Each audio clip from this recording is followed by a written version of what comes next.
Pertandingan berikutnya kelas 46 kg junior putra. Jagris El Sadok lawan Ervanda Dwi Ramadhani. Siger Selatan lawan Nusa Lontar. Dari Lampung dua-duanya. Dua-duanya dari Lampung ya. Cuma beda sasana. Yang satu dari Nusa Lontar, satunya dari Lampung Selatan. Sama-sama.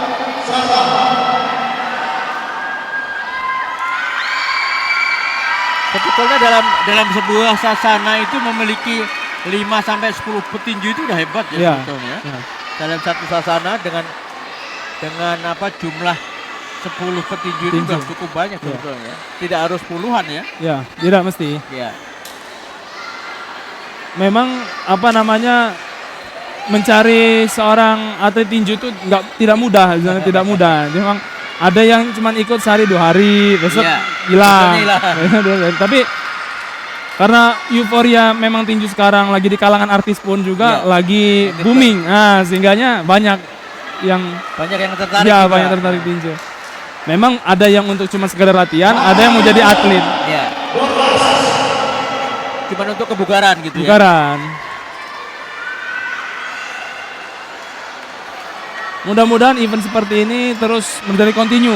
Ya. Nah, jadi sehingganya kita dapat bibit. Karena ini yang diperlukan oleh atlet ya. Benar. Yang diperlukan oleh atlet itu adalah bagaimana di kesempatan mencoba apa yang dia latih, dia aplikasikan. Ya, aplikasikan. Benar. Ya, kita lihat pertandingan berikutnya. Ini seru nih kayaknya. Seru. Sepadan. Melihat kakinya. Kesiapan dua-duanya punya badan yang prima. Ini cukup ideal ya. Ideal, ya.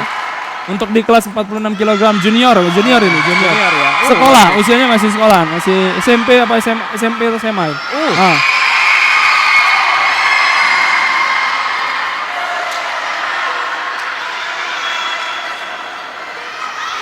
Adu jual beli nih pukulan. Iya. Saling serang. Saling adu kekuatan, mana yang kuat saja.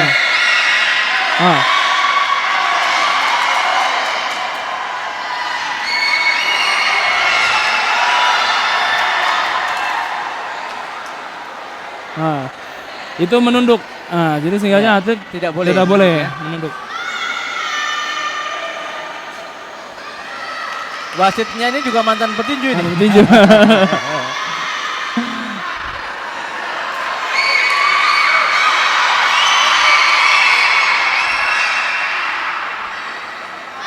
Ini juri sangat sulit nih menentukan seperti ini, sangat harus teliti. Harus teliti mana pukulan benar-benar masuk atau tidak gitu.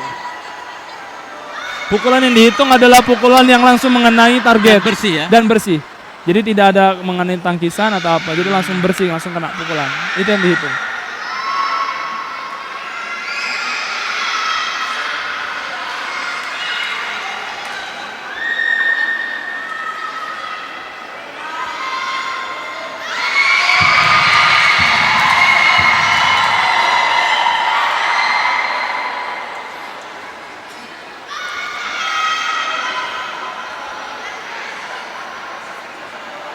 Banyak sekali memang tinju itu cuma pukulannya menggunakan tangan, tapi banyak kayak open glove itu tidak boleh memukul bagian seperti ini, tidak boleh nyangkul, nggak boleh. Jadi memang kelihatannya simple, tapi sebenarnya pukulan yang harus kuku jari yang sampai. Ya, mau pukulan uppercut, hook atau jab strike. Gitu.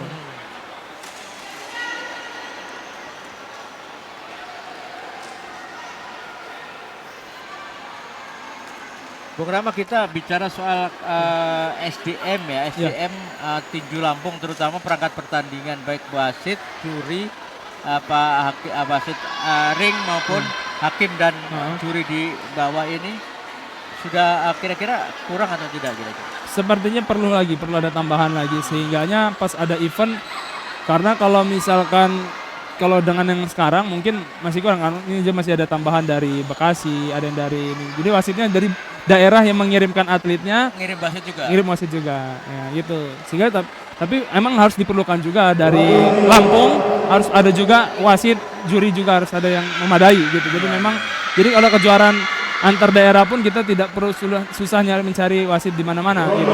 Dan kita pun sudah siap. Kalau anak-anak muda yang tertarik untuk jadi wasit atau hakim di tinju banyak nggak gitu? Sepertinya banyak, Pak. Kalau memang karena kurang kurang pengenalan aja.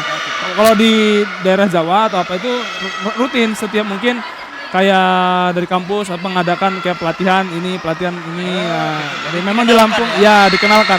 Mungkin karena di Lampung belum ada pengenalan, jadi memang langsung eventnya langsung nasional. Langsung pelatihan wasit nasional gitu. Karena kan kalau wasit nasional butuh biaya yang agak luar biasa, tapi kalau wasit daerah kan mungkin tidak membutuhkan biaya yang terlalu banyak gitu. Itu soal finansial. Finansialnya. Nah, ini tadi ada semacam kode oleh wasit box gitu Ya, misalnya. box. Itu karena tidak saling memukul dalam Ya waktu benar. sekian. Dalam waktu sekian detik petinju saling cuman berhadapan, cuman saling membayangkan, tapi tidak melakukan pukulan, maka sehingganya dikasih peringatan ke wasit supaya box. Fight gitu ya. Fight ya, itu harus dikasih. Iya. Harus dikasih perintah ya. Perintah. Ini yang membedakan amatir dan pro sebenarnya. Iya. Gitu. Ini ada pemeriksaan dokter kayak. Ya.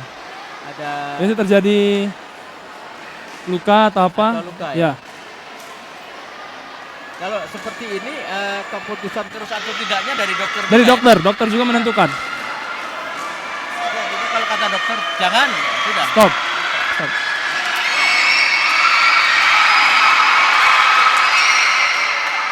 Terlalu lembut ya. Ya.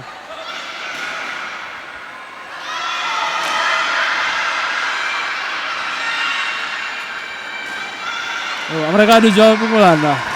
Ini sudah ronde ketiga tapi ronde Dua. kedua ya, tapi masih punya Stamina yang luar biasa. jual beli pukulan ya. Anda ngeliat dari bentuk badan mereka dengan usia segini mereka sangat siap. Oke, ada secara stamina ya. Ya.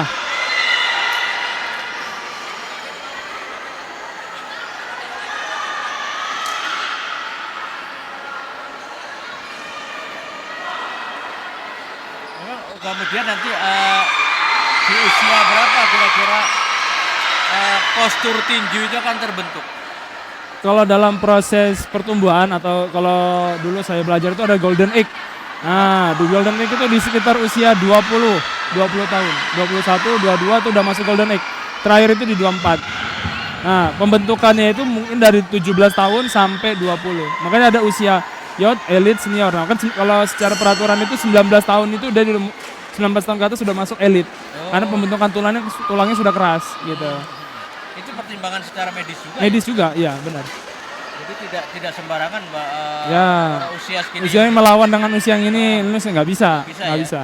Karena pertimbangannya itu tadi. Ya. Tapi kalau untuk cuma latih tanding, sparring, boleh. Sehingga kan kalau latih tanding diawasin sama pelatihnya, dilihat, oh bagaimana, oh ini, oh kurang ini kamu, jadi saling koreksi. Karena apalagi kan atletnya nggak semuanya sama di sasana itu usia dengan yang sama gitu. Bahkan ada yang udah mungkin sudah 30 atau 25, ya. Itu. Jadi di perhitungan kita masih melihat mungkin bisa Masih ya. 50-50. Kemungkinan kena pukulannya masih kita belum tahu karena harus tergantung kejelian dari Hakim. yang Karena ada 3 yang menilai, jadi 3 sudut pandang, 4 sama juri. Jadi memang sama yang di atas. sama yang dia. Jadi memang kita melihat dari satu sisi. Tapi dari sisi sini kena, tapi belum tentu di sisi sini kena. Ya, jadi ada pandangan 3 itulah. Jadi yang memang menilai benar-benar dari semua sisi dikumpulin dari poin berapa menang.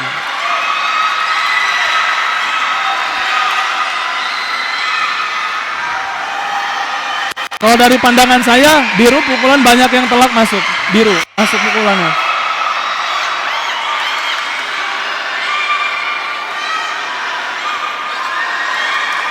Karena merah terlalu banyak menunduk. Nah, terhitung.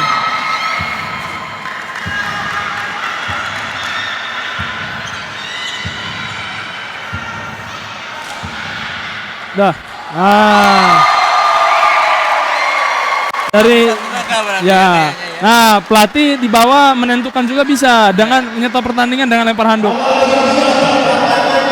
Ada lempar handuk kan tadi, nah itu yang stop pertandingan. Dan itu kan juga terlalu bersemangat ya.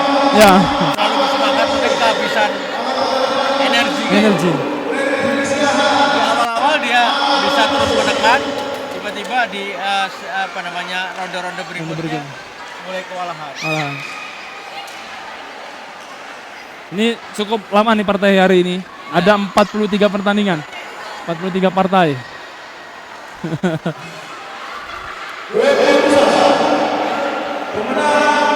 Biru.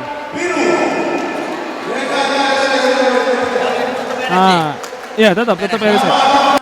Ini yang saya suka dari tinju. Setelah bertanding mereka berpelukan. Nah itu yang menunjukkan fair play, sportivitas dalam bertanding.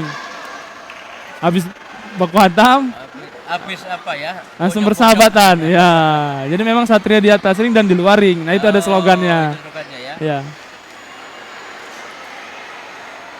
Memang secara mentalitas dibentuk seperti itu ya Benar, dari anak seusia ini ya. Ya. Sehingganya tidak ada mungkin ya tawuran di luaran sana. Jadi sehingganya ada medianya ini. Gitu. Kalau sudah habis berantem, puas gitu. Tidak ada ingin ya menghajar orang. Apalagi mereka memakai kalau misalkan rumpun padi, semakin tinggi ilmunya semakin merunduk. Ya.